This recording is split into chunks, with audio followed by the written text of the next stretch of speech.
প্রধান শিক্ষক হিসাবে বিদ্যালয় পরিচালনা করছি নিয়ম নীতির মাধ্যমে এবং সবসময় স্কুলে ম্যানেজিং কমিটি ছিল দায়িত্বশীল। ম্যানেজিং কমিটির পরামর্শের আলোকেই প্রতিষ্ঠান পরিচালনা করছে। আমার স্কুলে আমার দায়িত্বকালীন সময়ে কোনো অনিয়ম হয় নাই, কোনো বড় ধরনের দুর্ঘটনাও ঘটে নাই। আমি আমার দায়িত্ব সুন্দর মতো পরিচালনা করে আসছি। এলাকাবাসী সবাই অবগত আছে। সব এলাকাবাসীর সবার সাথে আমি সুসম্পর্ক বজায় রেখে আমার প্রতিষ্ঠান আমি পরিচালনা করে আসছি। আশা করি এলাকাবাসী সবাই মিলে এটা সঠিক জবাব দিবে এবং বেআইনিভাবে যদি কোনো পদক্ষেপ নেওয়া হয়ে থাকে, আমি শুনতে পাচ্ছি যে সভাপতি সাহেব মুলতবি সভার মাধ্যমেই আমাকে সাময়িক বহিষ্কারের প্রক্রিয়ার চিন্তা ভাবনা করছে, কিন্তু এটা সম্পূর্ণ 2024-এর বিধিমালা বহির্ভূত।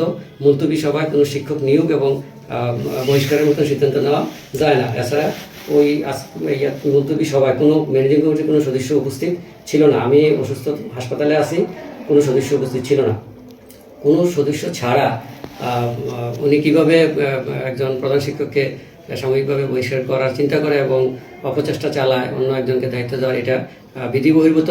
আশা করি এই বিধি বহির্ভূতের জবাব এলাকাবাসী এবং আইনগতভাবে আমরা পাব। বিজয়বাবুর সাথে সভাপতি সাহেবের বড় অঙ্কের মোটা অঙ্কের একটা আর্থিক লেনদেন হয়েছে এবং এই লেনদেনের মাধ্যমে পরিকল্পিতভাবে আমাকে আমার পদ থেকে সরানোর অপচেষ্টা চলছে। আমি এলাকাবাসী সহ সবাই আমার সাথে একমত আছে যে এখানে কোনো অনিয়ম হয় নাই, কোনো দুর্নীতি হয় নাই। উদ্দেশ্যপ্রণোদিতভাবে এই অপচেষ্টা চালানো হচ্ছে। আমি এটা সঠিক বিচার চাই। সভাপতির সাথে ব্যক্তিগত দ্বন্দ্ব বলতে আছে, যেটা হলো উনি যখন সভাপতির দায়িত্ব নেয় তখন 1 নম্বরের ছিল শহীদুল ইসলাম চেয়ারম্যান, ওনার নাম ছিল 2 নম্বরে। 2 নম্বরে থেকে উনি সভাপতি হওয়ায় শহীদুল ইসলাম চেয়ারম্যানের লোকজন এলাকাবাসী ক্ষুব্ধ হয়ে ওনার চেয়ারম্যানের প্রতি আবেগ আপ্লুত ছিল। উনি যখন দায়িত্ব নিতে আসে ওনার উপর ওনার গাড়ি আটকায় এবং মানববন্ধন করে বিক্ষোভ প্রদর্শন করে এলাকার মানুষ।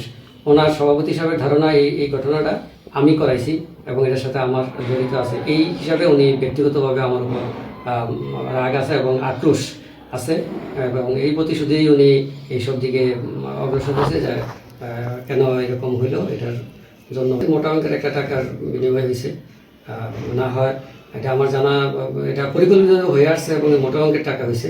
অ্যামাউন্টটা 5-10 লাখ টাকা হইতে পারে, আমার যেটুকু আমি জানতে পারছি।